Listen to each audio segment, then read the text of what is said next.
There are physical traits that throughout history have been seen as marks of the divine or the cursed. In the tobacco plantations of colonial Virginia, one such trait became the center of a mystery that would consume an entire family's wealth and sanity. A slave born with 6 fingers on each hand was purchased in 1748 by a plantation owner obsessed with signs and omens. Within 3 months of the slave's arrival, the master's fortune accumulated over 2 generations vanished without explanation. No theft was reported. No fire destroyed the records. The money simply ceased to exist as if it had never been real at all. Local magistrates found no evidence of wrongdoing, yet whispers spread through the county that the 6-fingered slave had brought a curse upon the household. But what if the truth was far more calculated than any superstition could explain? Before we continue with the story of the Harrow Plantation and the slave known only as Silas, if you enjoy mysteries rooted in America's darkest chapters, subscribe to this channel and hit the notification bell and tell us in the comments what state are you listening from. Let's uncover this together. The events that unfolded in King William County would challenge everything the community believed about fate, fortune, and the lengths to which a desperate man might go to reclaim what he thought was rightfully his. King William County, Virginia, in the year 1748 was a place where fortunes were built on the backs of enslaved labor and the cultivation of tobacco. The soil was rich, dark, and loamy, the kind that stained your hands and clothes with a reddish-brown hue that never quite washed out. The climate was favorable, hot, humid summers that made the tobacco leaves grow thick and fragrant, and mild winters that allowed for year-round work. The British demand for Virginia leaf was insatiable, and the colony had become the crown jewel of England's agricultural empire in the New World. The landscape itself was a patchwork of cleared fields and dense forests. The Mattapony River wound through the county like a dark ribbon, its waters brown with sediment and tannins from the surrounding woods. Along its banks, plantations had sprung up like mushrooms after rain, each one carved out of the wilderness through backbreaking labor. The forests that remained were thick with oak, pine, and cedar, their shadows deep and cool, even in the height of summer. At night, the woods came alive with the sounds of creatures, the hoot of owls, the rustle of deer moving through the underbrush, the distant howl of wolves that still roamed the Virginia wilderness. Families who had arrived in the previous century had established themselves as minor gentry, their wealth tied directly to the number of acres they could cultivate and the number of souls they could command. These were not the great planters of the Tidewater region with their thousands of acres and hundreds of slaves. These were middling families, comfortable but not wealthy, always striving to climb higher on the social ladder, always aware that one bad harvest or one unpaid debt could send them tumbling back down. The Hargrove family was among these. Thomas Hargrove, aged 42 in the summer of 1748, had inherited a plantation of 300 acres from his father, along with 18 enslaved workers. The plantation house was a modest 2-story structure built of brick and timber with a wide front porch that overlooked the main fields. It was not grand, but it was solid, a testament to the family's steady rise over 2 generations. Thomas's father, William Hargrove, had arrived in Virginia in 1702 with little more than ambition and a willingness to endure the brutal work of clearing land. He had been the 3rd son of a minor gentleman in Sussex, England, with no inheritance to speak of and no prospects at home.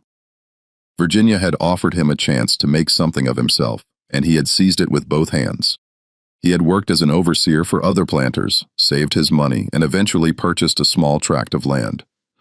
Over the course of 30 years, he had expanded his holdings, acquired slaves, and built the foundation of what would become the Harrow Plantation. When William died in 1740, he left his son a thriving enterprise.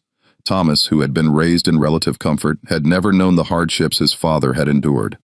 He had been educated by a tutor, had learned to read and write, and had even spent a year in Williamsburg studying law before deciding that plantation management was more to his liking.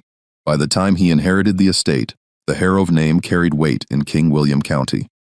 They were not the wealthiest family, but they were respected, and that was worth almost as much as money. Thomas was a man of peculiar habits, and those habits had grown more pronounced with each passing year.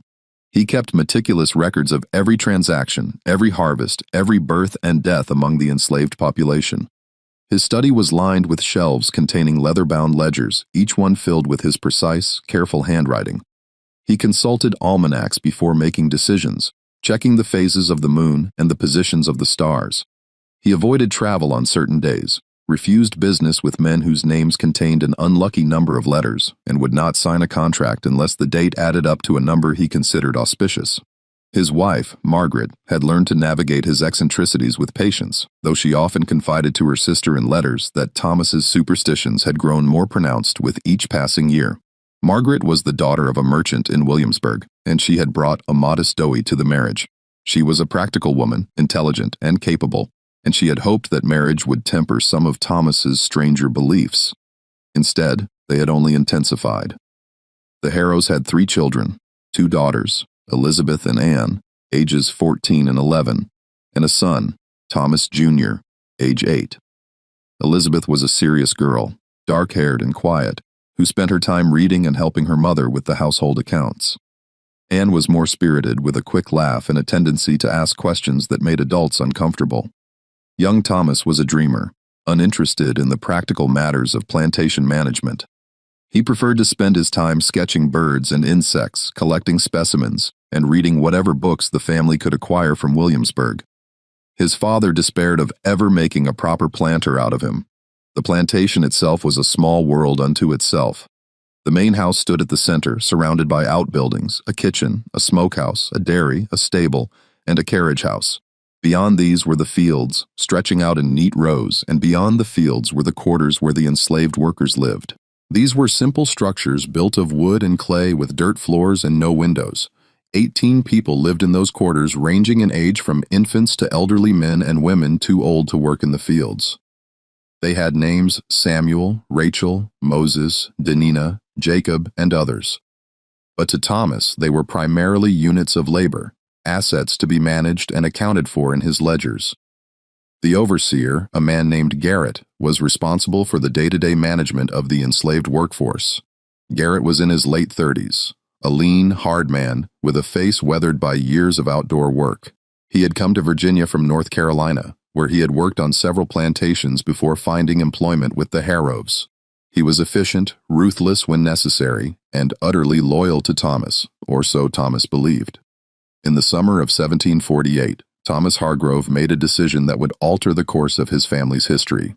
He had been reading his almanacs and consulting his charts, and he had become convinced that the coming year would be one of great fortune for him, if he could find the right sign, the right omen to unlock that fortune.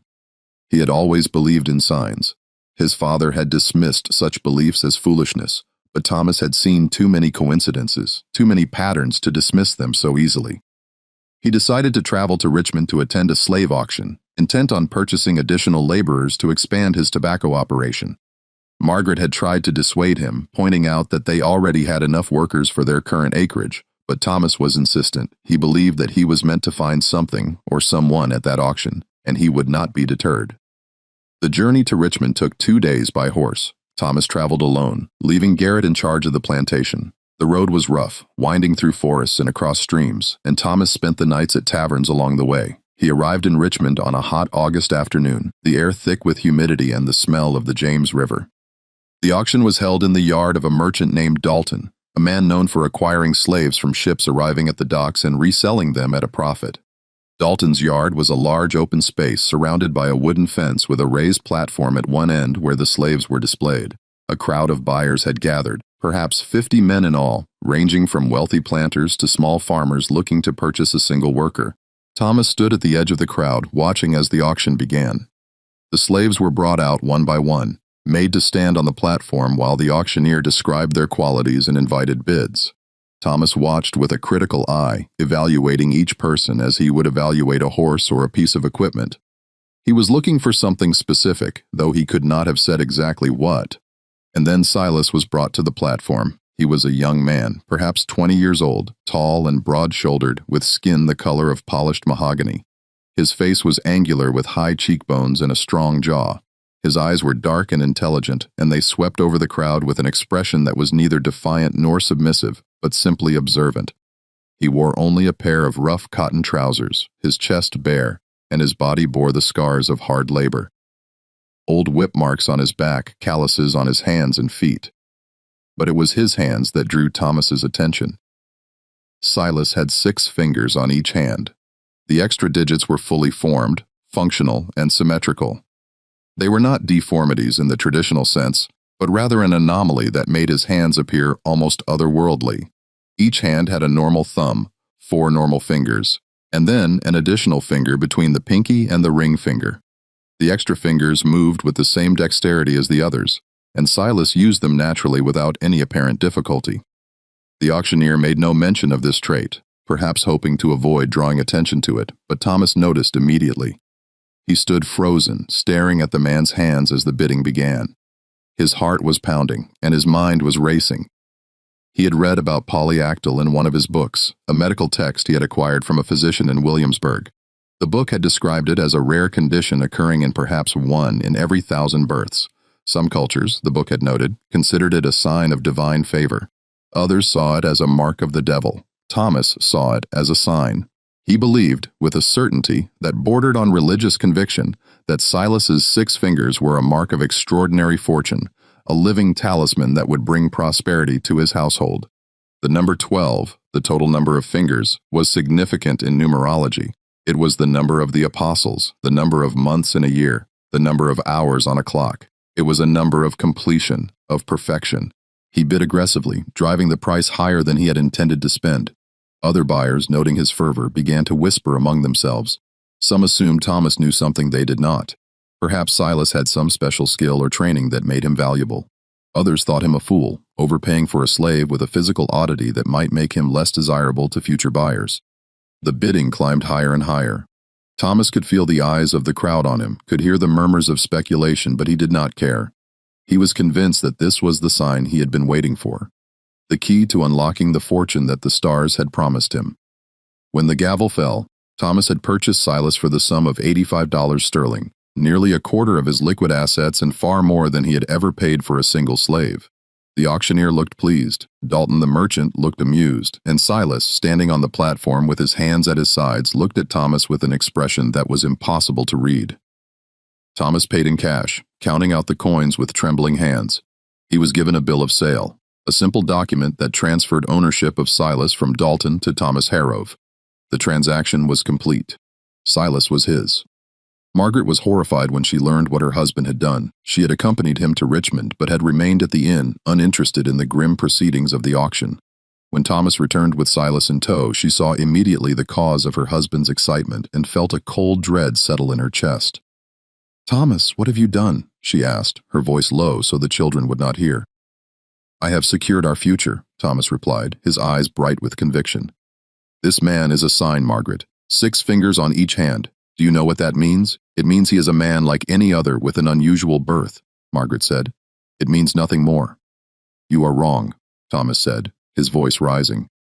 "This is Providence. I have been waiting for a sign, and this is it. With him, our fortunes will rise. I am certain of it." Margaret looked at Silas, who stood silently behind Thomas, his expression neutral. She felt a pang of pity for the man who had been purchased like a piece of livestock and was now the object of her husband's bizarre obsession. But she also felt a growing sense of unease. She had seen Thomas's superstitions lead him astray before, but never to this extent. "How much did you pay for him?" she asked. Thomas hesitated, then named the sum. Margaret's face went pale. "Thomas, that is nearly a quarter of our savings. We cannot afford not to." Thomas interrupted. "This is an investment, Margaret. You will see. Within a year, we will have doubled our wealth. Within 2 years, we will be among the wealthiest families in the county." Margaret said nothing more. She knew that arguing with Thomas when he was in this state was futile. She could only hope that his obsession would fade with time and that the damage would not be too severe. They returned to the plantation the following day. Silas rode in the back of the wagon, his hands bound, not because Thomas feared he would run, but because it was the custom. When they arrived, Thomas brought Silas to the quarters and introduced him to the other enslaved workers. The reaction was mixed. Some were curious about the new arrival, others were wary. When they saw his hands, the whispers began. "He got the devil's mark," one woman muttered. "No, that's a blessing," another said. "My grandmother told me about people born like that. They got power." "Power for what?" a third voice asked. "Ain't no power going to save him from the fields." Garrett, the overseer, was more pragmatic. He looked Silas up and down, evaluating him as he would any new worker. He looked strong enough, Put him with the crew clearing the north field. We'll see what he can do. But Thomas had other plans. He ordered that Silas be given a small cabin of his own, separate from the communal quarters where the other workers slept. This decision caused immediate resentment among the enslaved population, who saw it as favoritism and confusion among the overseers, who did not understand why this particular man warranted special treatment. The cabin was a simple structure, barely large enough for a bed and a small table, but it was private, a luxury that none of the other enslaved workers enjoyed. Thomas also ordered that Silas be given better rations than the others, more meat, more bread, and even occasional luxuries like molasses or dried fruit. "Why are you doing this?" Margaret asked, watching as Thomas supervised the preparation of Silas's cabin. "Because he is special," Thomas said. "He must be kept in good health and good spirits. His fortune is our fortune." Margaret shook her head but said nothing. She could see that her husband was beyond reason. Thomas began to consult Silas on matters that had nothing to do with fieldwork. He would summon him to the main house and ask him to touch certain objects before they were used. Believing that the contact of those 12 fingers would imbue them with good fortune, he had Silas stand in the doorway of the main house on the morning of important business meetings, convinced that his presence would ensure success. He even on one occasion asked Silas to hold a pouch of coins overnight, convinced that the money would multiply. Silas, for his part, said little. He performed the tasks assigned to him without complaint, but his expression remained unreadable. He worked in the fields when ordered, but he also spent hours in his cabin alone. The other enslaved workers began to avoid him, unsure whether he was complicit in Thomas's strange rituals or simply a victim of them. Some whispered that Silas was a conjurer, that he possessed knowledge of roots and herbs that could bring fortune or ruin. Others believed he was cursed, and that Thomas's obsession would bring disaster upon them all. A few, like Samuel, an older man who had been with the Harrove since Thomas's father's time, simply felt sorry for him. "That man didn't ask for none of this," Samuel said one evening, sitting outside the quarters with a group of other workers. "Master got it in his head that Silas is some kind of charm, and now Silas got to live with that. Ain't right." "Ain't right, but ain't nothing we can do about it," another man replied. "Just keep your head down and stay out of it." Margaret watched her husband's behavior with growing alarm. She confided in her sister through letters describing Thomas's fixation on Silas and his increasingly erratic decisions. She wrote that Thomas had begun to neglect the practical management of the plantation, spending hours in his study, poring over books of numerology and astrology, trying to determine the most auspicious times to plant, to harvest, to sell. "He has become obsessed," she wrote. "He speaks of nothing but signs and omens. He believes that this slave Silas is the key to our fortune, and he will not hear any argument to the contrary. I fear for his sanity, and I fear for our family's future," her sister wrote back, urging her to seek help, perhaps from a physician or from the local minister. But Margaret knew that Thomas would never agree to such a thing.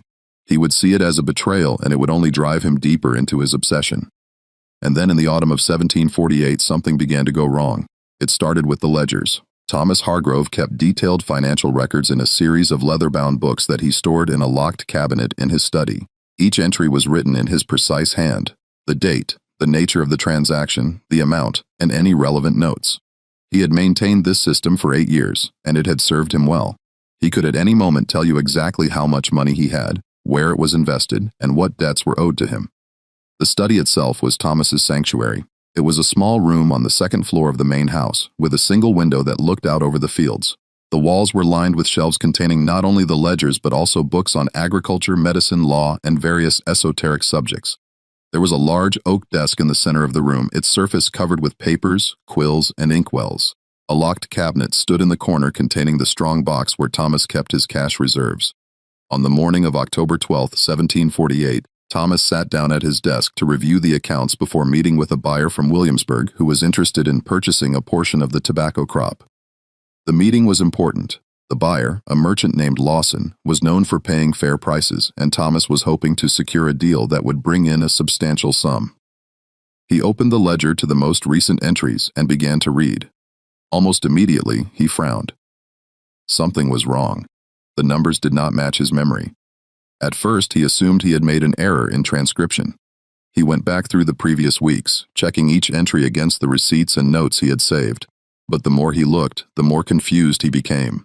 Transactions he remembered clearly were not recorded. Amounts that should have been in the hundreds were listed in the tens. Entire pages seemed to be missing, though there was no evidence that they had been torn out. He felt a cold sweat break out on his forehead. He checked the ledger again, more carefully this time, comparing each entry to his memory. But the discrepancies remained. He called for Margaret, his voice tight with panic. "Look at this," he said, pointing to a page. "This entry here, I sold 2 hogsheads of tobacco to Mercer in August. I remember it clearly. We agreed on a price of 40 pesos, but the ledger says I sold only 1 hogshead and for $20. Margaret leaned over his shoulder, her brow furrowed. She could see the entry written in Thomas's own hand. "Perhaps you recorded it incorrectly at the time," she suggested gently. "I did not," Thomas insisted, his voice rising. "I am meticulous. You know this. I would not make such an error. Then perhaps Mercer only purchased 1 hogshead and you are misremembering." "I am not misremembering," Thomas shouted, slamming his hand on the desk. "I was there. I negotiated the deal. I watched the hogsheads loaded onto his wagon. There were 2 of them, not 1. Margaret stepped back, startled by his vehemence. "Thomas, please calm yourself. Perhaps if you speak to Mercer, I will speak to no one until I understand what has happened here," Thomas said, his voice shaking. He turned back to the ledger, his hands trembling as he turned the pages. He spent the rest of the day going through the ledgers, cross-referencing every entry with the physical evidence he could find. Receipts, letters, notes from buyers. The more he searched, the more discrepancies he found. It was as if the records had been altered, but there was no sign of tampering. The ink was his own, the handwriting unmistakably his, and yet the information was wrong. By evening, Thomas was in a state of near hysteria. He summoned the plantation's overseer, Garrett, and demanded to know if anyone had entered his study without permission. Garrett, a blunt and practical man, assured him that no one had. "The study is kept locked, sir. You hold the only key. No one has been in there but you." "Then how do you explain this?" Thomas shouted, thrusting the ledger at him. Garrett looked at the pages, his expression unreadable. He could see the entries, but he had no way of knowing whether they were correct or not. "I cannot explain it, sir, but if I may say so, you have been under considerable strain these past months. Perhaps you are mistaken about what you recorded." Thomas dismissed him angrily and returned to his desk. He sat there late into the night, staring at the ledgers, trying to make sense of what had happened. Margaret brought him tea, which he did not drink, and urged him to come to bed, which he refused. "I must understand this," he muttered, more to himself than to her. "There must be an explanation." The next morning, Thomas went to the locked cabinet where he kept his cash reserves. The Harrow family, like many plantation owners, kept a portion of their wealth in physical currency stored in a strong box. This was a safeguard against the uncertainties of the colonial economy, where credit could be unreliable and banks were few and far between. Thomas had counted the money only 2 weeks prior on the 1st of October, and he knew the exact amount, $473 sterling, along with a smaller sum in colonial script. He unlocked the cabinet with shaking hands, removed the strong box, and placed it on his desk. The box was made of iron with a heavy lock that required a separate key. Thomas kept that key on a chain around his neck, never letting it out of his sight. He unlocked the strong box and opened it. The money was still there, but the amount was wrong. He counted it once, his fingers fumbling with the coins and notes. Then he counted it again, and then a third time, his breath coming in short, sharp gasps. There were only 212s. More than half of the cash was missing. Thomas's mind raced. He looked around the study as if expecting to find the missing money lying on the floor or tucked behind a book. But there was nothing. He checked the strong box again, running his hands along the inside, searching for a hidden compartment or some explanation for the missing funds, but the box was solid with no secret spaces. He sat down heavily in his chair, his face ashen. This was impossible. The strong box had been locked. The cabinet had been locked. The study had been locked. No one had access but him. And yet the money was gone. He called for Margaret again, and this time his voice was barely above a whisper. "The money," he said when she entered. "It's gone." "What do you mean gone?" "Half of it?" "More than half. I counted it 2 weeks ago. There were 473. Now there are only 212. Margaret stared at him, her face pale. "That's not possible." "I know it's not possible," Thomas shouted, his voice breaking. "But it's true. The money is gone." Margaret looked at the strong box, then at her husband. She could see the terror in his eyes, and she felt a cold fear settle in her own chest. "Who has access to the study?" she asked. "No one. Only me. I have the only key to the study and the only key to the strong box." "Then where could the money have gone?" "I don't know," Thomas said, his voice hollow. "I don't know." Over the following days, Thomas questioned everyone in the household. He interrogated Margaret, though she had no access to the study and no knowledge of where he kept the strong box key. He questioned the children, though they were too young to have any involvement. He questioned the house servants, 2 women who cooked and cleaned, and a boy who tended the fires and ran errands. He questioned Garrett and the other overseers. He even questioned some of the enslaved workers, though they had no access to the main house, let alone the study. No one had seen anything. No one had heard anything. No one had any explanation. Thomas began to suspect that he was losing his mind. He would lie awake at night staring at the ceiling, trying to remember every detail of the past few weeks. Had he spent the money and forgotten? Had he moved it somewhere else? But he could find no evidence of either. His memory, usually so precise, seemed to be failing him.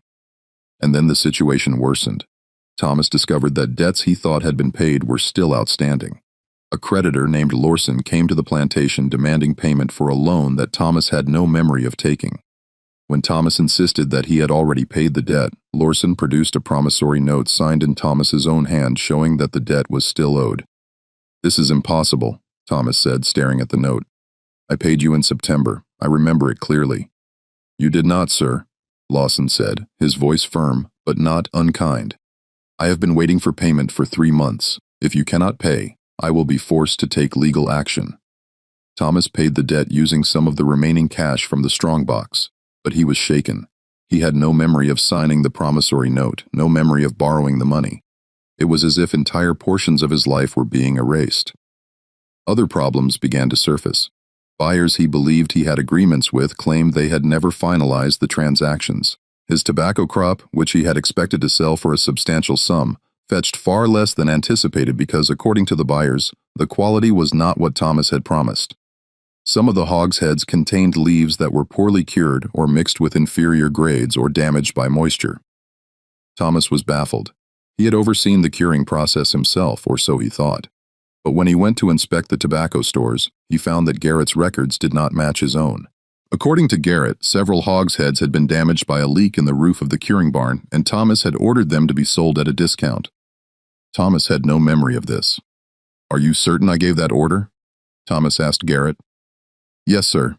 You came to the barn in late September and inspected the damage yourself. You said we should sell what we could and take the loss." "I don't remember that," Thomas said, his voice barely above a whisper. Garrett looked at him with concern. "Sir, are you feeling well?" "You've seemed distracted lately." "I am fine."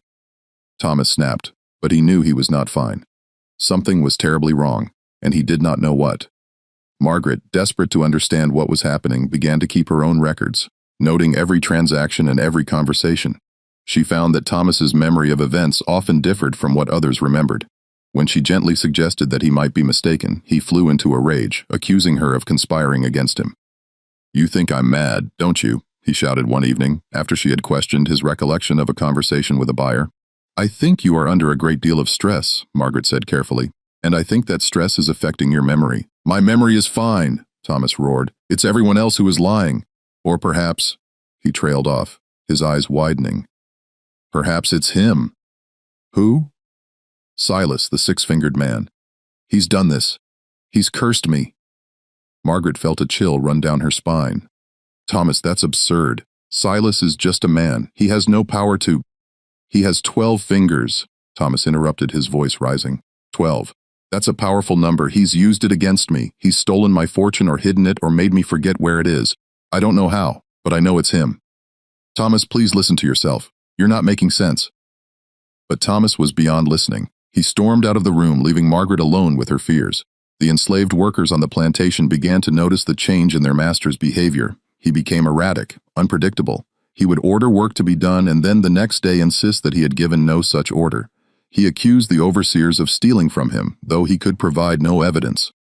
He began to spend hours alone in his study, poring over the ledgers, muttering to himself. And through it all, Silas remained a silent presence. Thomas's obsession with him had not diminished. If anything, it had intensified. He began to blame Silas for the financial troubles, convinced that the six-fingered man had somehow cursed him. But he also believed that Silas held the key to reversing the curse, and so he kept him close, demanding that he perform increasingly bizarre rituals. One evening in late November, Thomas summoned Silas to the main house. Margaret and the children had retired for the night, and the house was quiet. The only sounds were the creak of the floorboards and the distant hoot of an owl in the woods. Thomas led Silas into the study and closed the door, locking it behind them. "You have done this," Thomas said, his voice low and dangerous. He stood with his back to the door, blocking Silas's exit. "You have brought ruin upon my house." Silas said nothing. He stood with his hands at his sides, his expression calm. He had learned in his years of enslavement that silence was often the safest response. "I know what you are," Thomas continued, stepping closer. "You are a conjurer. You have used your devil's hands to steal my fortune, but I will not let you destroy me. You will undo what you have done, or I will see you hanged." Silas met Thomas's gaze and spoke for the first time since his arrival at the plantation. His voice was deep and steady, with a slight accent that suggested he had been born in Africa, not in the colonies. "I have done nothing to you, sir. Your troubles are your own." Thomas struck him across the face, a blow hard enough to split Silas's lip. Silas did not flinch. He simply wiped the blood from his mouth with one of his six-fingered hands and waited. Thomas, breathing hard, realized that violence would not give him the answers he sought. He stared at Silas at those 12 fingers and felt a wave of despair wash over him. He had been so certain that Silas was the key to his fortune, but now he wondered if he had been wrong. Perhaps Silas was not a blessing, but a curse. He dismissed Silas and sat alone in the study, staring at the ledgers, trying to understand how his life had come to this. He had been a successful planter, a respected member of the community, and now he was on the verge of ruin, and he did not know why. By December, the Harrow family's financial situation had become dire. Thomas could not pay his debts. Creditors began to circle, demanding payment. Some were patient, willing to extend credit in the hope that Thomas would recover. Others were less forgiving, threatening legal action if they were not paid immediately. The plantation, which had been prosperous for decades, was on the verge of collapse.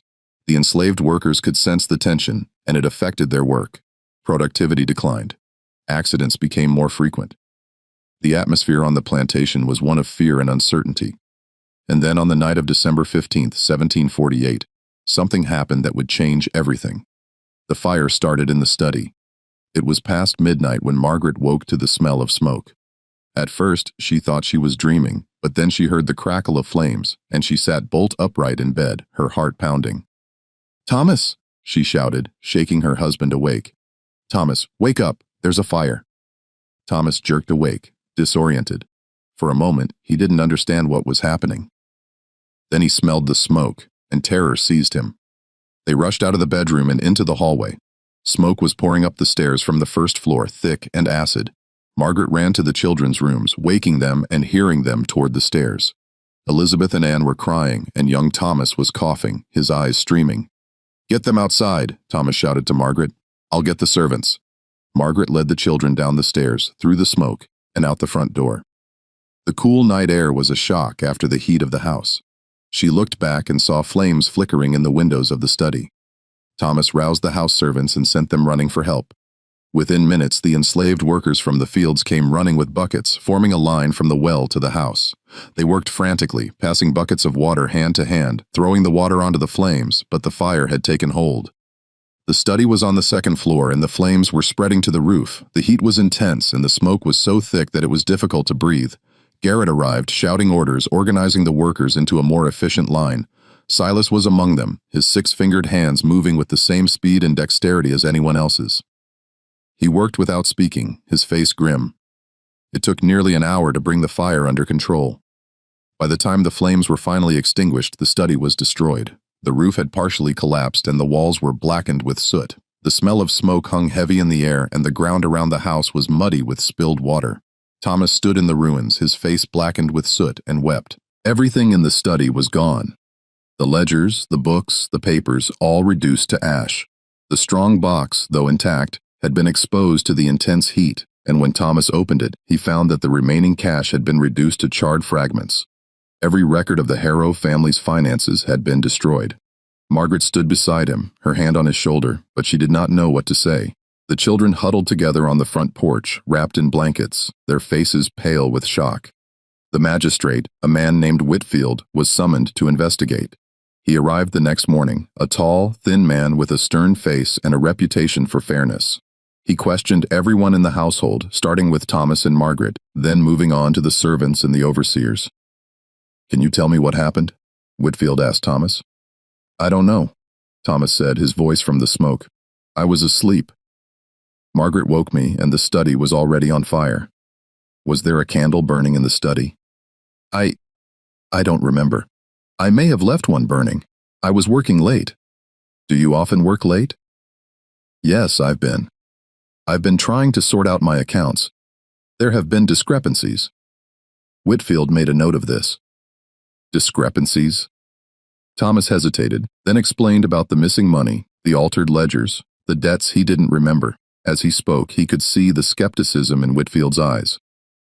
"And you believe someone tampered with your records?" Whitfield asked.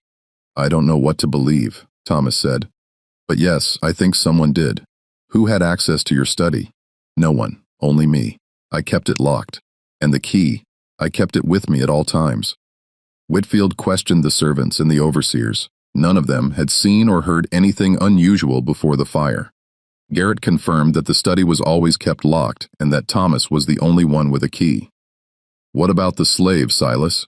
Whitfield asked. "I understand he's been the subject of some unusual attention from you." Thomas's face flushed. "Silas had nothing to do with this." "Are you certain? You just told me you believe someone has been tampering with your records. Could it have been him? Silas has no access to the study. He can't read or write. How could he have altered the ledgers? Perhaps he had help. Or perhaps he started the fire to destroy the evidence." Thomas shook his head. "No, Silas was in his cabin when the fire started. I'm certain of it." Whitfield questioned Silas, who confirmed that he had been in his cabin and had come running when he heard the alarm. Several other enslaved workers corroborated this.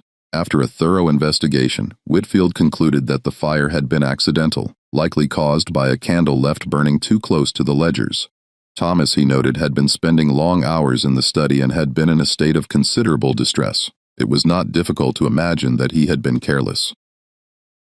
"I understand you've been under a great deal of strain," Whitfield said to Thomas. "Financial troubles can weigh heavily on a man.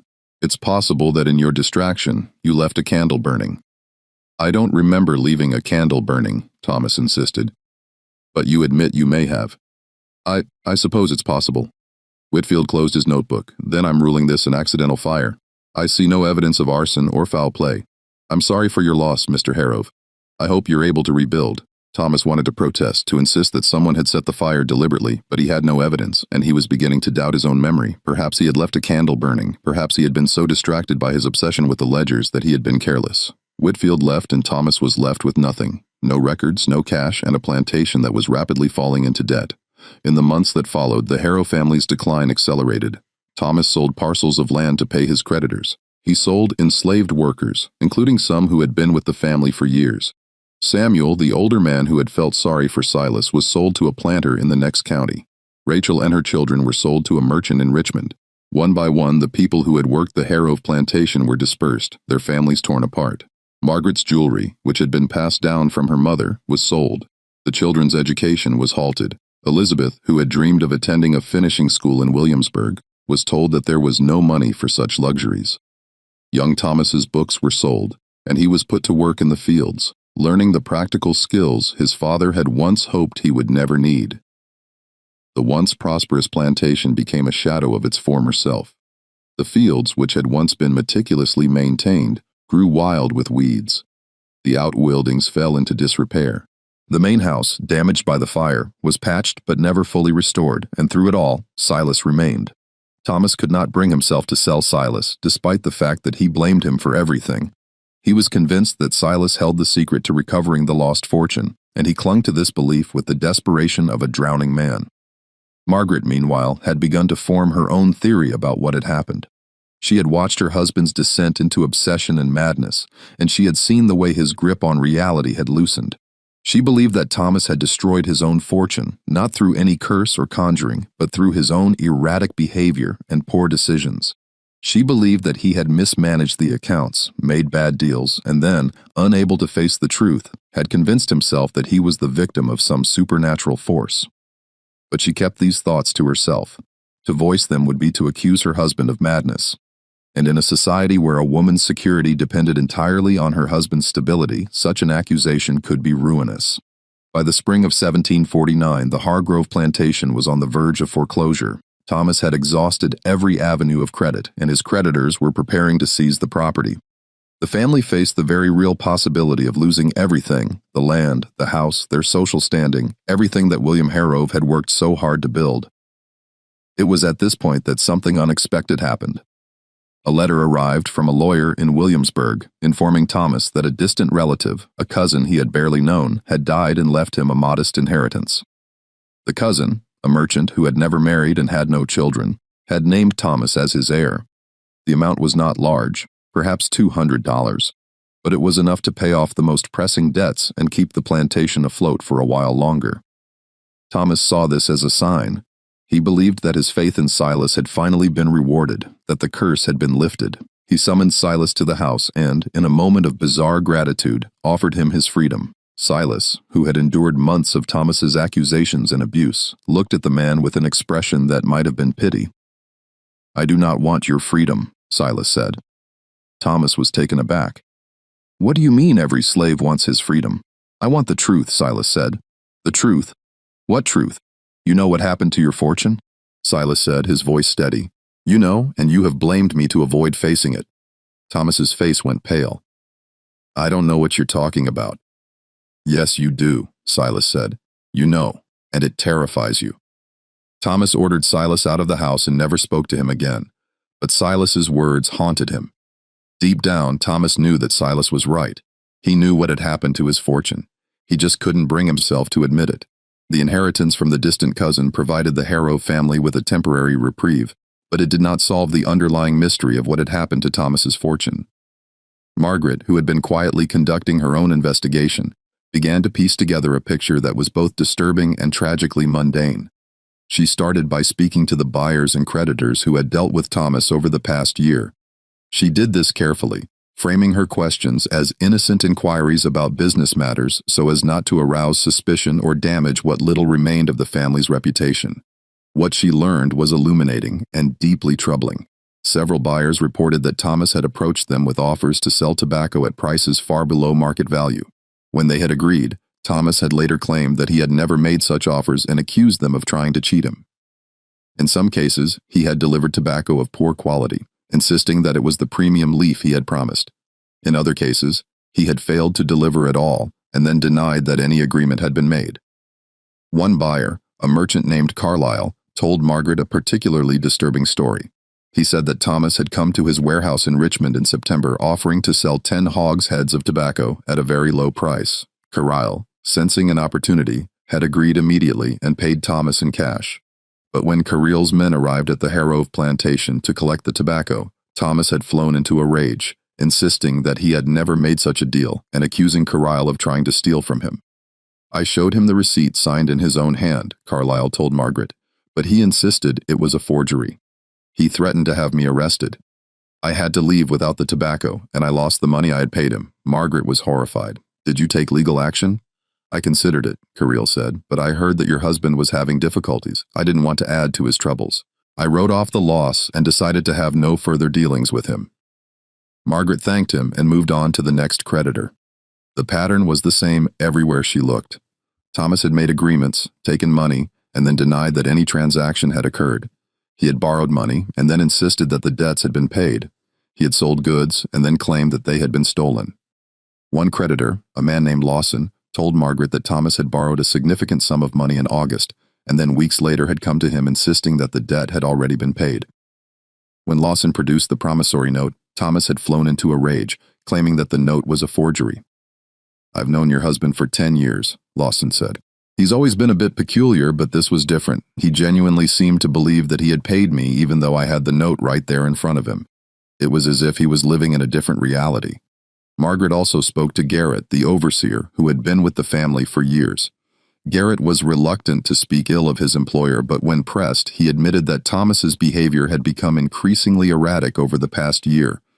He would give me orders one day, and then the next day he would insist that he had given completely different orders.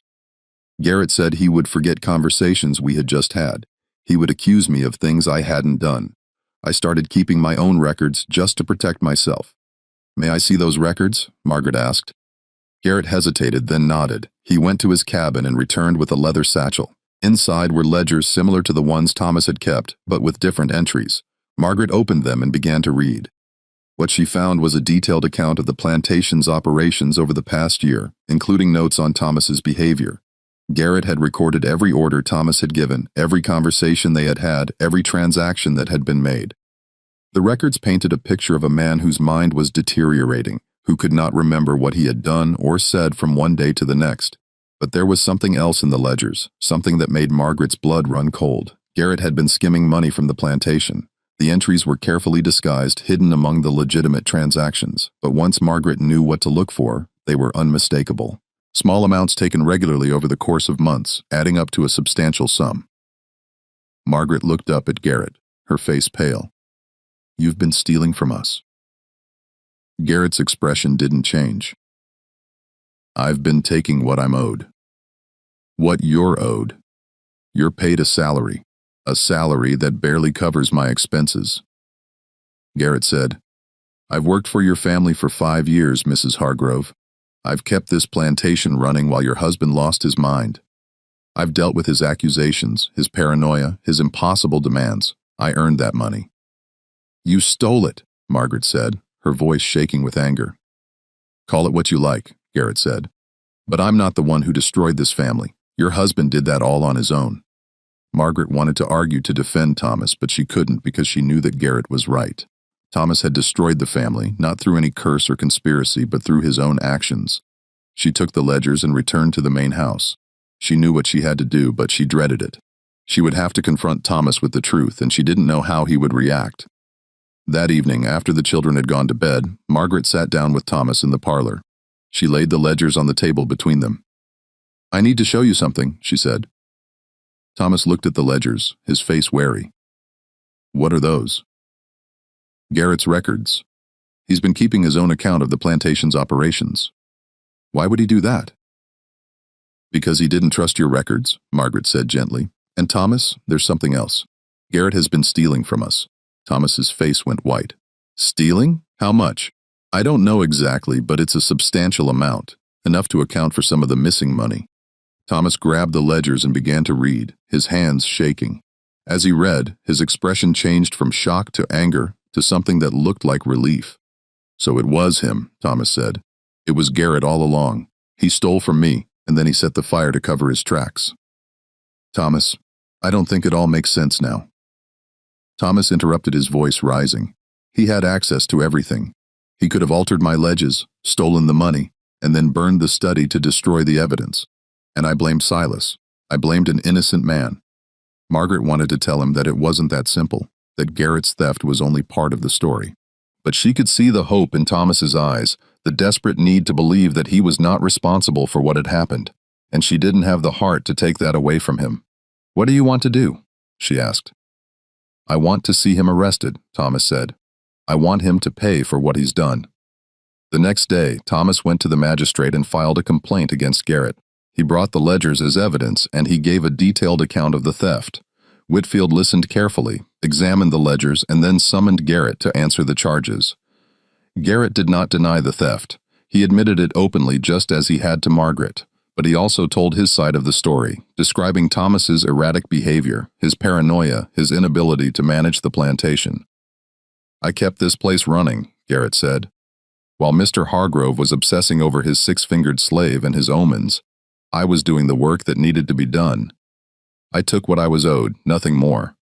Whitfield considered the evidence. The theft was clear and Garrett had admitted to it. But the magistrate could also see that the situation was more complicated than a simple case of embezzlement.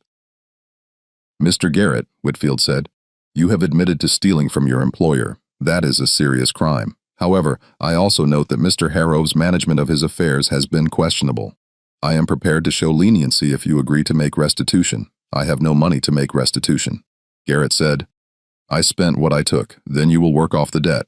Whitfield said, I am sentencing you to 7 years of indentured servitude. Your wages will be paid directly to Mr. Hargrove as restitution for the theft. Garrett accepted the sentence without protest. He was taken away, and Thomas was left with a hollow victory. The restitution would take years to collect, and it would amount to only a fraction of what had been stolen. The Harrow fortune was gone, and no amount of legal action could bring it back. But Thomas clung to the belief that he had been vindicated. He told himself that Garrett had been responsible for everything: the missing money, the altered ledgers, the fire. He refused to consider the possibility that his own actions had played a role in the family's downfall. Margaret knew better. She had seen the evidence, had spoken to the buyers and creditors, had read Garrett's records. She knew that Garrett's theft was only part of the story. The rest of it, the bad deals, the forgotten transactions, the erratic behavior, that was all Thomas. But she said nothing. She had learned that there was no point in arguing with Thomas when he was determined to believe something. And perhaps she thought it was better this way. Perhaps it was better for Thomas to believe that he had been the victim of a conspiracy rather than face the truth that he had destroyed his own fortune through his own madness. In the months following Garrett's arrest, the Harrow plantation continued its slow decline. The inheritance from Thomas's cousin had provided a brief respite, but it was not enough to reverse the damage that had been done. The family was still deeply in debt, and creditors continued to press for payment. Thomas, however, seemed to have regained some of his old confidence. He believed that with Garrett gone, he could rebuild what had been lost. He threw himself into the work of managing the plantation, determined to prove that he was still capable. But the problems persisted. Crops failed, workers fell ill, equipment broke down. It was as if the plantation itself was cursed. Though Margaret knew that the real problem was much more mundane. The plantation was understaffed, underfunded, and poorly managed. Thomas, despite his renewed energy, was not the man he had once been. His judgment was still impaired, his memory still unreliable, and Silas remained. Thomas had stopped his bizarre rituals, no longer asking Silas to touch objects or stand in doorways. But he had not sold him, and he had not granted him his freedom, despite his earlier offer. Silas continued to work in the fields, a silent, enigmatic presence. Margaret had begun to feel a strange sympathy for Silas. He had been caught up in Thomas's obsession through no fault of his own, and he had endured months of abuse and suspicion. She wondered what he thought of the family, of the plantation, of the strange turn his life had taken since he had been purchased at that auction in Richmond. One afternoon, Margaret found herself alone in the yard when Silas was returning from the fields. She called to him, and he stopped, waiting for her to speak. I need to ask you something, Margaret said, her voice steady. About the fire. Silas regarded her with his calm, unreadable expression. What do you wish to know? Did you set it? No. Do you know who did? Silas hesitated, and for the first time Margaret saw something flicker in his eyes. It was not fear, but something close to it. Caution, perhaps. I know what your husband believed. Silas said he believed that I was a conjurer, that I had cursed him. But I'm not a conjurer, and I did not curse him. I'm simply a man who was born with an extra finger on each hand. Then what happened to the fortune? Margaret asked. Silas looked at her for a long moment, as if weighing whether to trust her. Finally, he spoke. Your husband destroyed it himself, not through magic but through his own actions. He made poor decisions, forgot what he had done, and then blamed others when things went wrong. I watched it happen. I tried to tell him, but he would not listen. And the fire. Silas's expression darkened. The fire was set by someone who wanted to erase the evidence of what had really happened. Someone who knew that if the ledgers were examined closely, the truth would come out. Margaret felt a chill run down her spine. Who? Silas did not answer directly. Instead, he said, Your husband was not the only one who kept records. Garrett, the overseer, kept his own ledgers. He has them still hidden in his quarters. If you want to know the truth, you should look at those. I've already seen them. Margaret said Garrett was arrested for theft. Then you know, Silas said, you know what he did. I know he stole money. Margaret said, but are you saying he set the fire? Silas met her gaze. I am saying that Garrett had more to lose than anyone if the truth came out. Your husband's ledgers would have shown the discrepancies. They would have shown that money was missing. Garrett needed those ledgers destroyed. Margaret felt her heart pounding. Do you have proof? No, Silas said. Only what I saw. On the night of the fire, I was in my cabin, but I was not asleep. I heard someone moving through the yard toward the main house. I looked out and I saw a figure. It was too dark to see clearly, but I recognized the way he moved. It was Garrett. Why didn't you say anything? Who would have believed me? Silas asked. I am a slave. My word means nothing, and Garrett knew that. He knew he could do what he wanted and no one would suspect him. Margaret stood in silence, absorbing this information. If Silas was telling the truth, then Garrett had not only stolen from them, but had also destroyed the evidence to cover his tracks. And Thomas, in his paranoia and obsession, had been too blind to see it. Thank you for telling me, Margaret said finally. Silas nodded and turned to go, but Margaret called after him. Silas, wait. Why did you stay? After everything my husband put you through, why didn't you run? Silas looked back at her, and for the first time she saw something like sadness in his eyes. Where would I go? He asked. I am a slave. If I run, I will be caught and punished, and even if I am not caught, where would I go? I have no family, no home, no place in this world, at least here. I have a roof over my head and food to eat. It is not much, but it is something. He walked away, leaving Margaret alone with her thoughts. That evening, Margaret told Thomas what Silas had said. She expected him to dismiss it, to insist that Silas was lying or mistaken, but instead, Thomas listened in silence, his face growing paler with each word. Garrett set the fire, Thomas said finally, his voice barely above a whisper. He destroyed everything to cover his theft. It seems likely, Margaret said. Then I was right, Thomas said. I was right all along. There was a conspiracy. Someone was stealing from me, and they destroyed the evidence. Margaret wanted to tell him that it wasn't that simple, that his own actions had played a role in the family's downfall. But she could see the relief in his eyes, the desperate need to believe that he was not responsible, and she didn't have the heart to take that away from him. What do you want to do? She asked. I want to see him punished, Thomas said. He's already been sentenced for theft, but he should be punished for the fire as well. We have no proof, Margaret said, only Silas's word, and a magistrate will not accept the testimony of a slave. Then I will find proof, Thomas said. I will not let him get away with this. But Thomas never found proof. Garrett, serving his sentence of indentured servitude on another plantation, maintained his innocence regarding the fire, and without evidence there was nothing Thomas could do. The months passed and the Harrow family continued to struggle. Thomas's health began to decline. The stress of the past year had taken its toll, and he was often ill, confined to his bed with fevers and aches. Margaret took over more and more of the plantation's management, and she proved to be more capable than Thomas had ever been. Under her leadership, the plantation stabilized, though it would never again reach the heights it had once known. Thomas, meanwhile, became increasingly withdrawn. He spent his days in the parlor, staring out the window at the fields, lost in thought. He no longer spoke of omens or signs. He no longer consulted his almanacs. It was as if the fire had burned away not only his records, but also his beliefs. One evening, as Margaret sat with him, he spoke for the first time in days. I was wrong, he said, his voice. Wrong about what? Margaret asked. About everything about Silas, about the signs, about the fortune. I thought I could control my fate, that I could read the signs and make the right choices. But I was wrong. There are no signs. There is only chance and luck and the choices we make. And I made the wrong choices. Margaret took his hand. You did what you thought was right. I destroyed us, Thomas said. I destroyed everything my father built. And for what? For a belief in something that was never real. We are not destroyed. Margaret said, we are still here. The children are healthy. We have a roof over our heads. We will survive. But at what cost? Thomas asked. I sold people, Margaret. I tore families apart. I ruined our reputation. And for what? For nothing. Margaret had no answer for him. She could only sit with him in silence, holding his hand as the shadows lengthened and the night closed in. In the spring of 1750, Thomas Hargrove made one final decision. He summoned Silas to the main house, and in the presence of Margaret and a local notary, signed the papers granting Silas his freedom. I owe you this, Thomas said, his voice weak.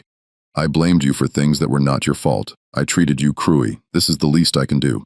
Silas took the papers, his expression unreadable. Thank you, he said simply. Where will you go? Margaret asked. North, Silas said. I have heard there are free black communities in Pennsylvania. I will try to find work there, make a life for myself. I wish you well, Margaret said, Silas nodded and turned to leave, but at the door he paused and looked back at Thomas. "You were not cursed," Silas said. "You were afraid, and fear can destroy a man more surely than any curse." He left, and Thomas never saw him again. Thomas Hargrove died in the autumn of 1753 at the age of 47. The cause of death was listed as a fever, but those who knew him believed that he had simply lost the will to live. He was buried in the family plot, and his grave was marked with a simple stone that bore his name and the dates of his birth and death. Nothing more. Margaret lived for another 20 years, managing the plantation and raising her children. She never remarried. Elizabeth eventually married a merchant from Williamsburg and moved away. Anne married a farmer from the next county. Young Thomas, despite his early disinterest in plantation management, took over the estate when he came of age, and proved to be a capable, if unambitious, manager. The plantation survived, though it was much reduced from what it had been in William Harrow's time. The family's reputation never fully recovered, and they were never again counted among the county's elite. Margaret in her later years would sometimes speak of the events of 1748 and 1749, but only in the vaguest terms. She would say that her husband had been a good man who had been undone by his own fears, and that the world was full of people who would take advantage of those fears if given the chance. She never spoke of Silas except once to her daughter Elizabeth. Elizabeth had asked her mother what had become of the six-fingered slave, and Margaret had told her that he had been granted his freedom and had gone north. "Do you think he found what he was looking for?" Elizabeth asked. "I hope so," Margaret said. "He deserved better than what we gave him."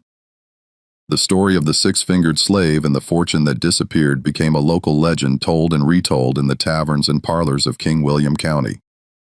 Some versions of the story claim that Silas had been a conjurer, that he had cursed the Harrow family for their cruelty. Others said that he had been innocent, a victim of circumstance and superstition. The truth, as is often the case, was more complicated than either version allowed.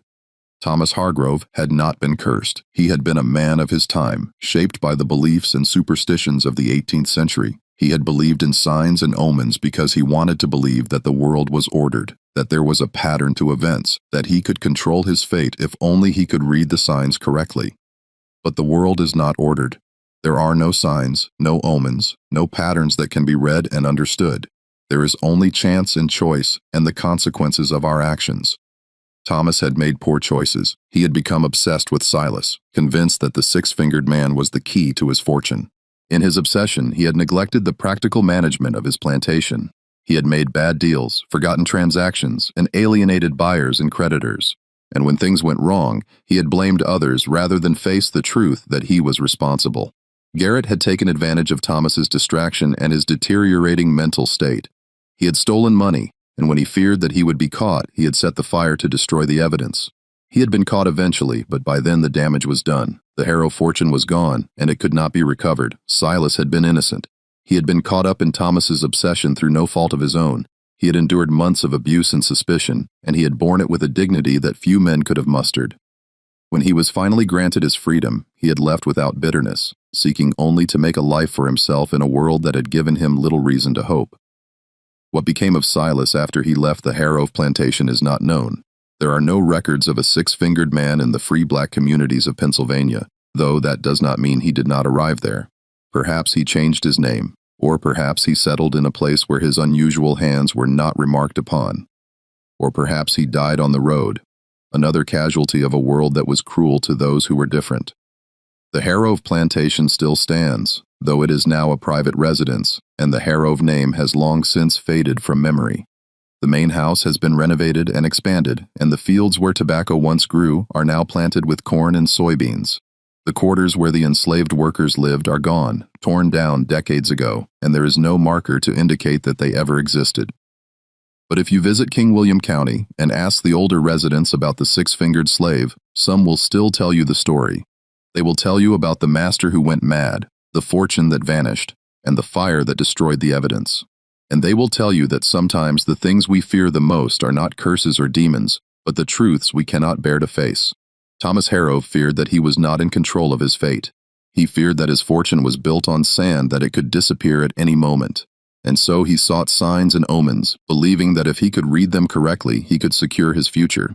But in seeking those signs, he lost sight of what was real. He neglected his business, alienated his allies, and drove himself to madness. And in the end, his fears came true, not because of any curse or supernatural force, but because of his own actions.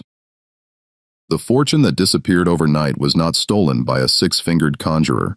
It was not destroyed by a curse. It was squandered by a man who was too afraid to face reality and too proud to admit his mistakes. And that perhaps is the most terrifying thing of all. Not that the world is full of curses and demons, but that we are capable of destroying ourselves through our own fears and delusions. The story of Thomas Hargrove and Silas is a reminder that the greatest dangers we face are often not external, but internal. They are the fears we carry, the beliefs we cling to, and the truths we refuse to see. And sometimes those dangers are more destructive than any curse could ever be. What do you think of this story? Do you believe Thomas Hargrove was a victim of his own mind? Or was there something more at play? Leave your comment below. If you enjoyed this tale and want more stories like this, subscribe, hit the notification bell, and share with someone who loves mysteries rooted in history. See you in the next. See you in the next. See you in the next. See you in the next. See you in the next. See you in the next. See you in the next.